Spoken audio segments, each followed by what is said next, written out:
Y allí está el monte Calvario, sumido en densas tinieblas. 3 cruces, 3 cuerpos, y nuestra mirada enfocada hacia el cuerpo que está en el centro,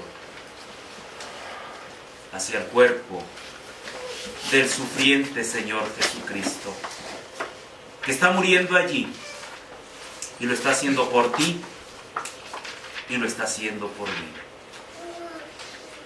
El Evangelio que narra la 5ª palabra pronunciada desde esa bendita cruz es Juan.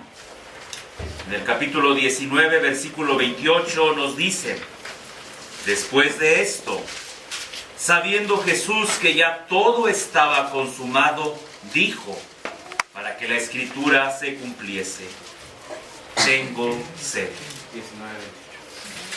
Nos dicen los estudiosos sobre el fallecimiento humano que la sed es común en aquellos que sufren la muerte de la manera en que Cristo murió, que perdió gran cantidad de líquido su cuerpo.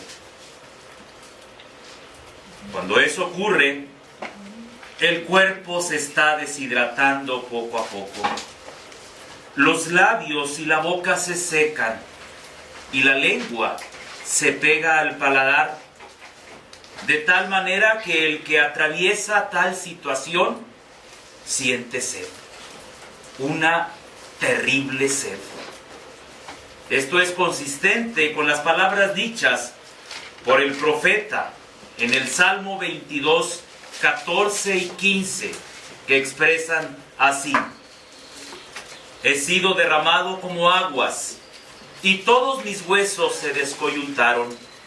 Mi corazón fue como cera, derritiéndose en medio de mis entrañas. Como un tiesto se secó mi vigor, y mi lengua se pegó a mi paladar. Y me has puesto en el polvo de la muerte. Recordamos que en el caso de Cristo, la última vez que había tomado algo fue la noche anterior, cuando compartió su última cena, la cena pascual, con sus discípulos. Eran ya cerca de las 12 del día, y el sol estaba en todo su apogeo, cuando después de tan largas horas de maltrato y sufrimiento, el Mesías exclamó: sed tengo.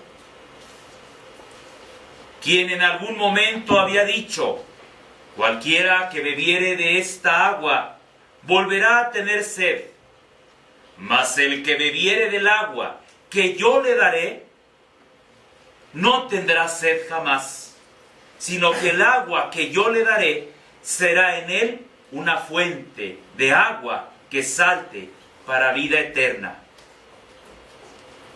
Y allí está él, clavado y sufriendo los dolores de la cruz.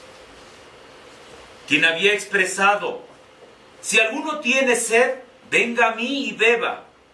El que cree en mí, como dice la Escritura, de su interior correrán ríos de agua viva. Y allí está él, muriendo poco a poco, lenta y penosamente. Quien había manifestado en alguna ocasión: bienaventurados los que tienen hambre y sed de justicia, porque ellos serán saciados, padecía en sus últimos momentos de su vida en esa cruz. Aquel que dijo: yo soy el pan de vida, el que a mí viene nunca tendrá hambre, y el que en mí cree no tendrá sed jamás. Ese hombre desfallecía en la cruz. Poco a poco su vida se iba apagando. Él, que es la fuente eterna que calma nuestra sed, pide agua. En esos momentos, Jesucristo, colgado de la cruz, sufriendo por ti y sufriendo por mí, estaba padeciendo como hombre en su propia carne. Estaba soportando la inclemencia del martirio al que había sido sometido desde la noche anterior.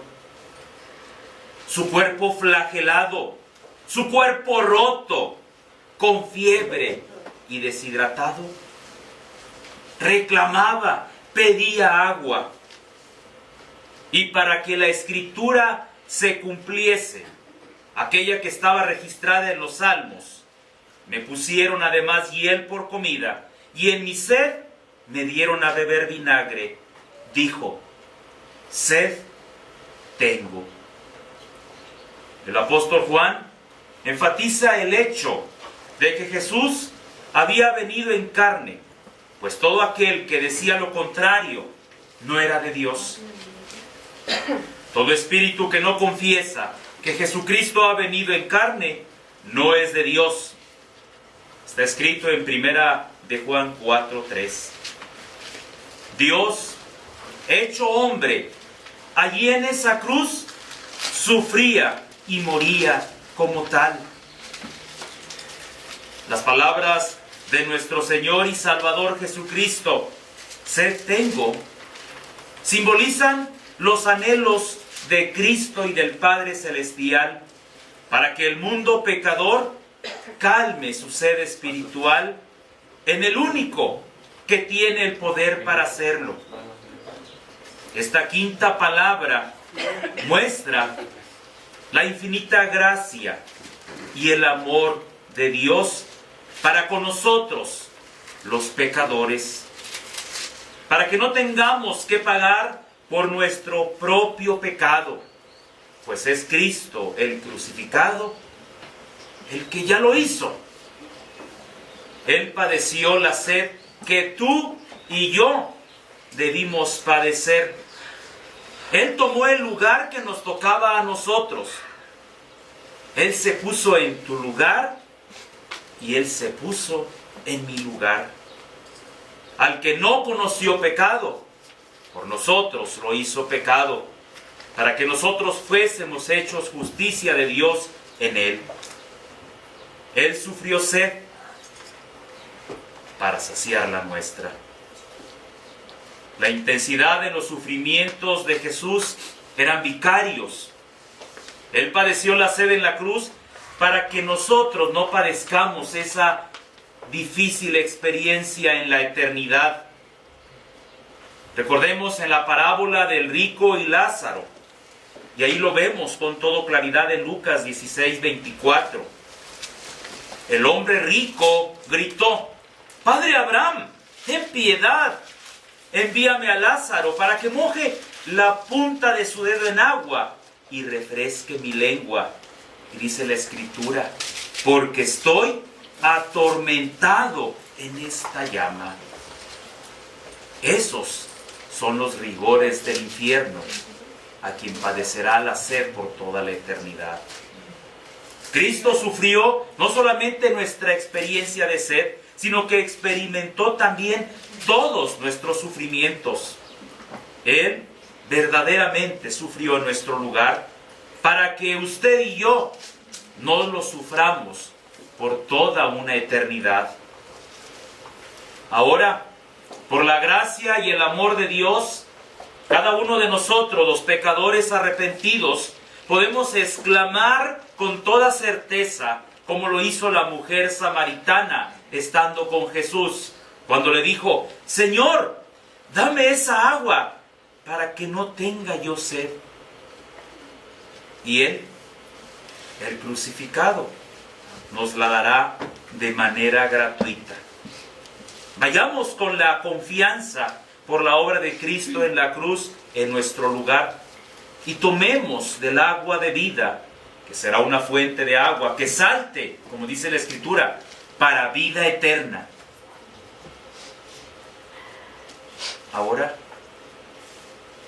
su muerte está más cercana, pero su espíritu está fortalecido y satisfecho, porque está por completar la encomienda dada por su Padre a nuestro favor, pagar la tremenda deuda por el pecado que teníamos. La sexta palabra y penúltima, que está expresada desde el Gólgota en esa cruz del centro por el Señor Jesucristo, se encuentra allí mismo en el Evangelio según San Juan, capítulo 19, versículo 30, y que dice: cuando Jesús hubo tomado el vinagre, dijo: consumado es. Y habiendo inclinado la cabeza, entregó el Espíritu. El Señor Jesús, muy debilitado, pero plenamente consciente de la portentosa tarea que estaba por culminar y de beber completamente el trago amargo, exclamó desde la cruz: tetelestai. Es una palabra que en su traducción dice: llevado a su fin completo y perfecto. Esta palabra se usaba de distintas maneras. Por ejemplo, un artista la utilizaba cuando al finalizar el último retoque de su obra y contemplarla podía decir: tetelestai. La obra está completa y perfecta. Pero también cuando un sirviente era liberado y era pagada su deuda, podía decir: tetelestai. Soy libre de mi deuda. Cuando un comerciante realizaba un negocio de compraventa, lo finiquitaban expresando esta palabra: tetelestai. Todo está consumado, todo está pagado, ya no hay deuda. Como él lo dice en Juan 17:4, el propio Señor Jesucristo: he acabado la obra que me diste que hiciese. Con esta palabra, el Señor Jesucristo glorificaba a Dios. Consumado es. Cristo realizó su meta en este mundo porque tenía un propósito bien definido, bien fijo y firme.